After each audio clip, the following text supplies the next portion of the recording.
Của thị trấn Tam Đảo chính là quảng trường Tam Đảo.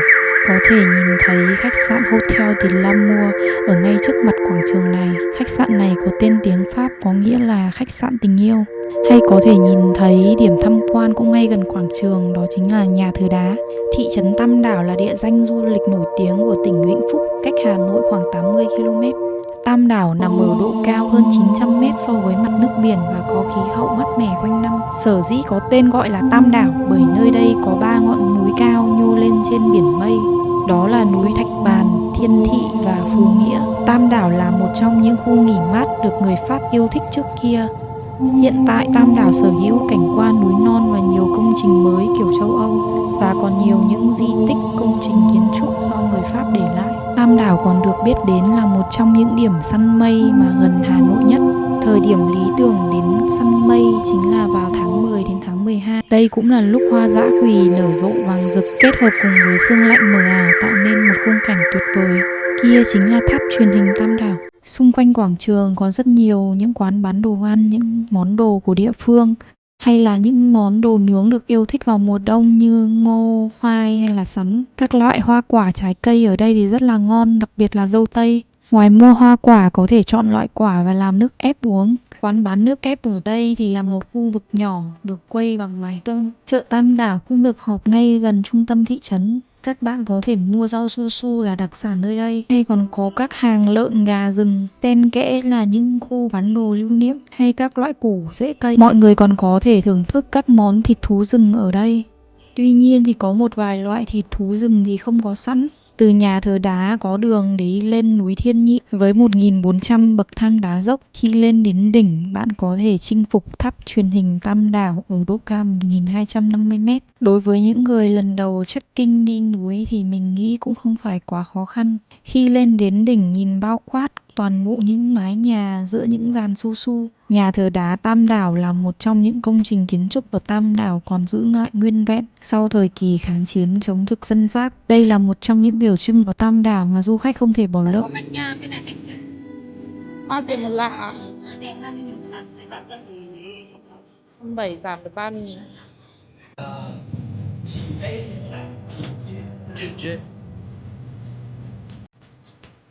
Cái này ăn phải chấm gì không?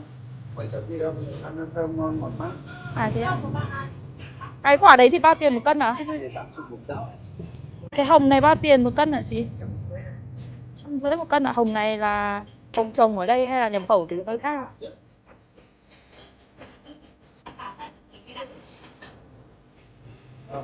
Anh ơi, cái bánh xanh xanh này là bánh gì ạ? À, hạt rẻ hương cốm. Kia là hương khoai lang à? Đây là hương gì ạ?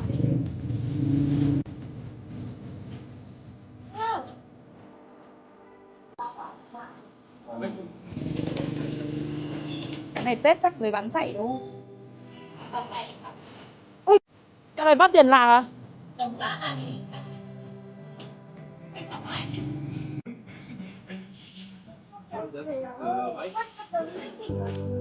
Cho em cái kẹo này này, với cả con rút.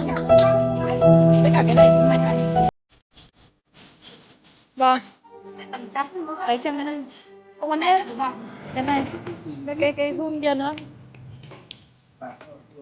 Cái này 2 lạng à?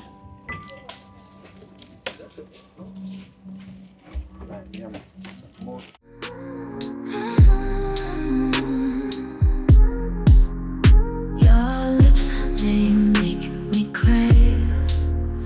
Got me drowning in your way. Taste so sweet, it drives me. Mình đang có mặt ở tòa lâu đài ở Tam Đảo. Tòa lâu đài này vốn dĩ là ở thời Pháp thuộc. Khi mà thực dân Pháp rời khỏi Việt Nam thì đã để lại công trình lâu đài này ở trên Tam Đảo. Nơi đây thì được coi là một trong những biểu trưng ở Tam Đảo mà hiện tại thì đang bị bỏ hoang thế này. Diện tích lâu đài này thì rộng khoảng 3.000 m², được định giá là khoảng 1.000 tỷ. Tòa lâu đài có tên tiếng Pháp là Château de Tam Đảo, nằm trên nền cũ của dinh toàn quyền Pháp. Bên ngoài có một bể bơi vô cực và một chòi nghỉ ngắm cảnh. Nhưng mà đáng lẽ nơi đây sẽ được dự kiến để xây thành một khách sạn 5 sao. Mà giờ đây thì bằng được đống đổ nát. và rất ít người đến đây để tham quan. Các quán cà phê ở trên đỉnh núi mà được cho là có view đẹp thì đều có tầm nhìn có thể nhìn ra tòa biệt thự Pháp cổ này. Like an info losing my mind. Touch me softly under moonlight. Every kiss feels just so right. Bodies close in endless heat. Love so deep we can't retreat. Lips of fire, take me higher. You're the one that I desire. Let's just blaze and feel the burn. For your taste I'll always yearn. Ở đây có một vài bản vẽ của tòa lâu đài này.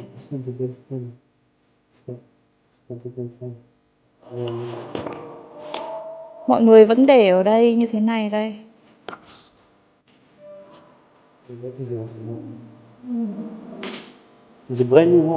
Anh bạn người Pháp này thì nói rằng lâu đài này đã được hiện đại hóa và không còn giữ được nét cổ của lâu đài Pháp khi xưa. Tòa lâu đài này mang lại cảm giác như đây là một biệt thự nghỉ dưỡng trên núi của người Pháp được xây dựng vào thời Pháp thuộc. Bạn người Pháp này thì thích nhà thờ đá hơn vì nó giữ được những nét rêu phong cổ kính của ngày xưa.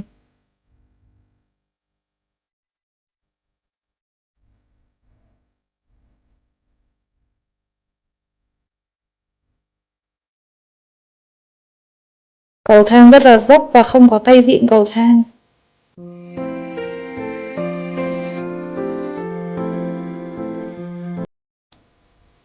Chỗ này có thể là một địa điểm lý tưởng để quay phim ngôi nhà ma. Đếm sơ sơ thì số lượng phòng ở đây cũng khá là ít. Theo thông tin ở trên mạng thì ở đây có tổng 9 phòng chỉ phục vụ khách VIP. Nhưng theo mình đếm thì ở đây có nhiều phòng hơn và mỗi phòng cũng khá là dốc.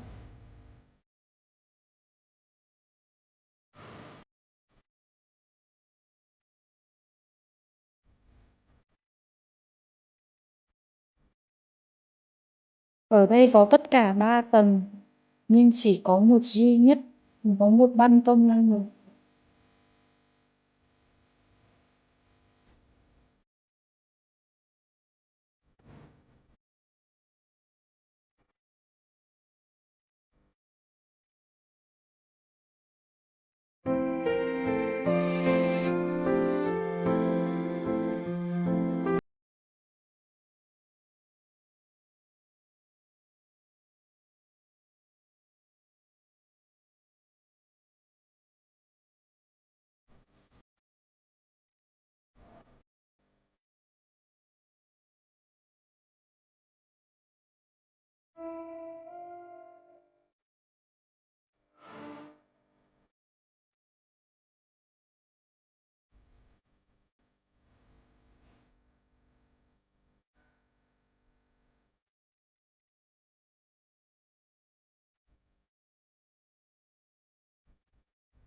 Rừng quốc gia Tam Đảo còn là nơi để bảo tồn gấu hoang dã. Ai biết được chỉ có hai ngày một tháng được xem gấu. Ngoài việc xem gấu được sống tự do ở trong môi trường tự nhiên ở Tam Đảo, thì khi đến với rừng quốc gia Tam Đảo, chúng ta có thể khám phá chùa Địa Ngục. Công trình này hiện nay được phục dựng lại trên nền cũ với những ngôi mộ cao chừng 6 mét phía trước cổng. Bạn phải vượt qua 12 km đường rừng, đi trên những đoạn nhỏ hẹp hun hút thì mới tới đích. Dọc hành trình là các thân cây lớn, dây leo chằng chịt hay là bụi rậm ẩm thấp. Đặc biệt một số tấm vải vàng dán chữ đỏ chỉ đường vào chùa nằm rải rác dọc đường càng khiến khung cảnh trở nên phần đáng sợ. Tuy nhiên hành trình ấy vẫn có đoạn khiến du khách phải ngỡ ngàng, như khu rừng trúc xanh mát hệt giống như là phim kiếm hiệp. Nhưng để chuyến đi được trọn vẹn nhất, các bạn nên hỏi kỹ đường từ dân địa phương để tránh bị lạc nhé. Cũng như là cần chuẩn bị đủ các dụng cụ đi rừng. In the shadows we collide. Passion's flame, we don't hide. Whispers echo in the night. With your... Cô ơi, cho cháu hỏi trứng bao tiền ạ? Trứng 10.000 một quả. Trứng 10.000, lạp xưởng 20.000, xúc xích 15.000. Cơm lam bao tiền cái ạ? Cơm lam 10.000, bia 20.000. Cơm lam 10.000, bia 20.000.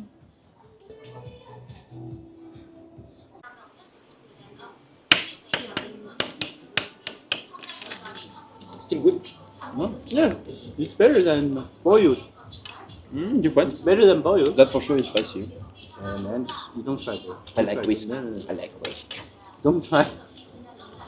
I like whisk. Agreed. I never eat. Yeah, I never tried that before. It's good. And there is no chicken Mật inside. ong. It's still okay. It's not the time. The good there wasn't foreigner in China. Only Chihuahua. Ủa cái ớt này nó Just chẳng the- cay tí nào. Just the capitalist was there to export them. But no foreigner. Vâng. But here in Vietnam, you can see the drinking is more expensive than it. There is some place like that in the world. You see, like, to give you an example, when I was in Georgia, the beer is cheaper than water. Beer, 1 liter of beer is cheaper than water. Oh, before I was, what? It's cheaper than beer? Yeah, there is some place like that in the world. So in order to Cô ơi, cái kem này là của hãng nào? Cô lấy của hãng nào? because IC không? the war, man. Đúng phải không? Vâng. Thế nên nó cả mùa nó rét quá, nó lạnh.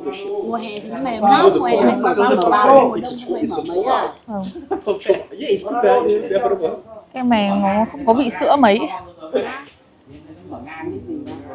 Bình thường các cô bán hàng ở đây đến mấy giờ xong ạ? 5 giờ thì cáp treo nghỉ thì các cô phải về. À, 5 giờ các treo rồi. Vâng. Vâng. Thế nghỉ sớm, sáng thì mấy giờ cô ra? Sáng thì 7 giờ xe 7 giờ bắt đầu cáp treo chạy thì các cô nhảy nhà 7 giờ lại đến. Nhà cô có ở gần đây không cô?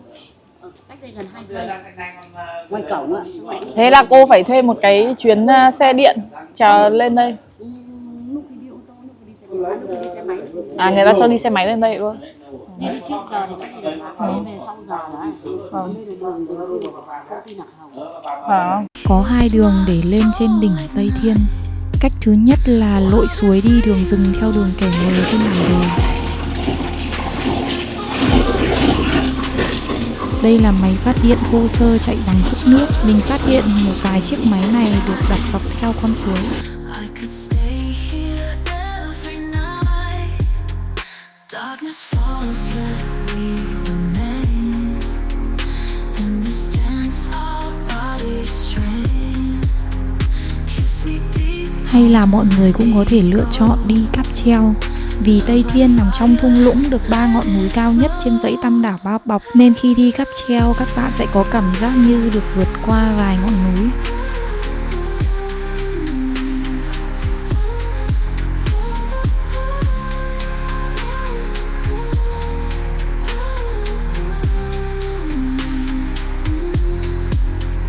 Lips of fire, take me high. Kiss my soul ignite. Wild and free, lose